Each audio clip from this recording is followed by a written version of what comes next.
अगर आप प्राचीन काल में पहुंच जाएं और देखें कि लोग अब भी रोशनी के लिए तेल के दिए का इस्तेमाल कर रहे हैं, तो आपको पता चलेगा कि दिया जलने पर तीखी गंध फैलाता है और उसे इधर उधर ले जाते समय तेल आसानी से बाहर छलक जाता है। तभी आपके मन में एक नया विचार आता है।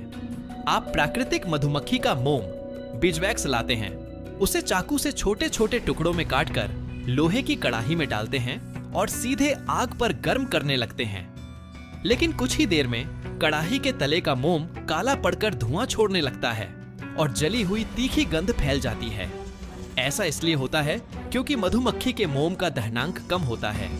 सीधे आग पर गर्म करने से कड़ाही का तल बहुत अधिक गर्म हो जाता है, जिससे मोम जलकर काला पड़ जाता है और उसकी गुणवत्ता तथा रंग खराब हो जाते हैं।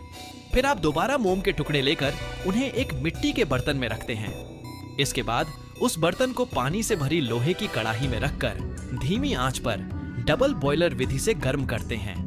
इस तरीके से तापमान पानी के उबलने के बिंदु के आसपास स्थिर रहता है, जिससे मोम समान रूप से पिघलता है और उसके जलने का कोई खतरा नहीं रहता। जब मोम पूरी तरह पिघल जाता है, तब उसमें कई अशुद्धियां मौजूद होती हैं, इसलिए उसे सीधे इस्तेमाल नहीं किया जा सकता।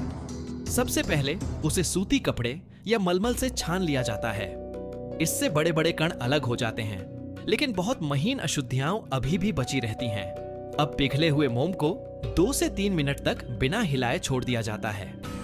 कम घनत्व वाली अशुद्धियां उछाल के कारण धीरे धीरे ऊपर तैरकर झाग की परत बना लेती है।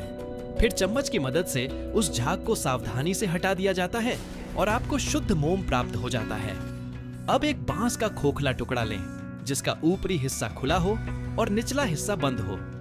उसमें एक सूती बत्ती को ठीक बीच में रखें और लकड़ी की पतली छड़ी से उसे स्थिर कर दें। इसके बाद पिघला हुआ शुद्ध मोम बांस के सांचे में लगभग 80% तक भर दें और उसे 2 से 3 घंटे तक ठंडा होकर पूरी तरह जमने दें। जब मोम पूरी तरह ठोस हो जाए तो उसे सांचे से बाहर निकालें।